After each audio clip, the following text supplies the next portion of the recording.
Moikka! Mun nimi on Timo ja tässä on uusi kotimainen tuote nimeltä Kulmavahti. Kulmavahti on uusi kotimainen tuote suoristamaan tämmöiset kippurat maton kulmat. Näitä kippuroita kulmia löytyy lähes joka perheestä ja Kulmavahti sopii kaiken tyyppisille matoille ja suoristaa nämä ihan muutamassa sekunnissa. Mennään katsomaan kuinka tuote toimii.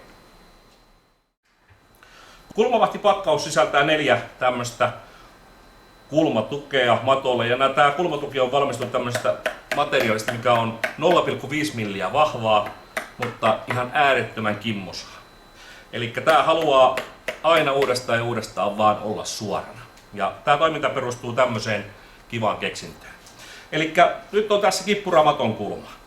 Mitä me tehdään nyt, niin käännetään tämä matto nurin päin ja suoristetaan pikkusen tätä kulmaa. Ihan voidaan käsillä vähän auttaa noin sitä.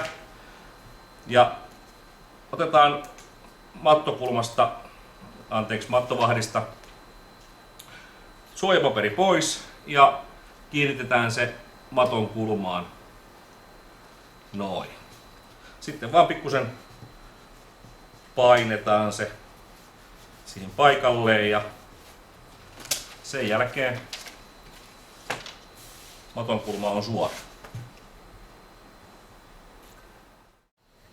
No niin, tässä on sitten vuorossa tämmöinen matto, jossa on pyöreät kulmat. Ja tämä Kulmavahti on siitä kätevä kapiste, että sitä on ihan saksilla muotoiltavissa ihan mihin tahansa muotoon. Eli tämmöiseen mattoon, missä on pikkusen pyöreämpi kulma kuin Kulmavahdin oma kulma, niin tämä onnistuu tämä muotoilu näin. Eli laitat sen Kulmavahdin tänne ilman, että otat sen taustapaperin pois siitä, laitat sen tuohon kulmalle ja sitten vaan teet kynällä merkin ja sen jälkeen leikkaat sen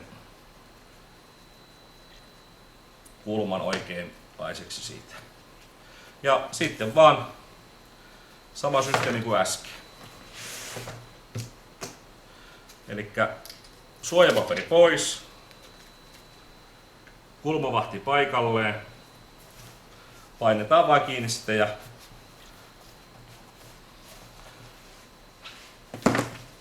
noin.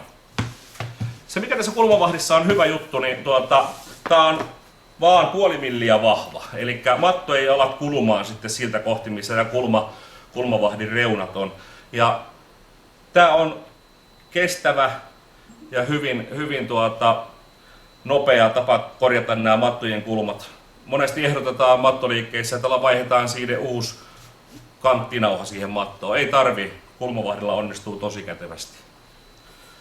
Eli sitten tämä ei helpota yhtään vaikeuta siivousta, kun ei ole millään tarralla matot kiinni lattioissa. Ja samalla lailla pystyy käyttämään edelleen mattoja, kun aina ennenkin viemään telineille hakkaamaan ja tekemään kaikki muutkin kotiaskereet niin kuin aina ennenkin. Ei mitään. Kiitoksia kun katsoitte videon. Mattovahti toimii näin.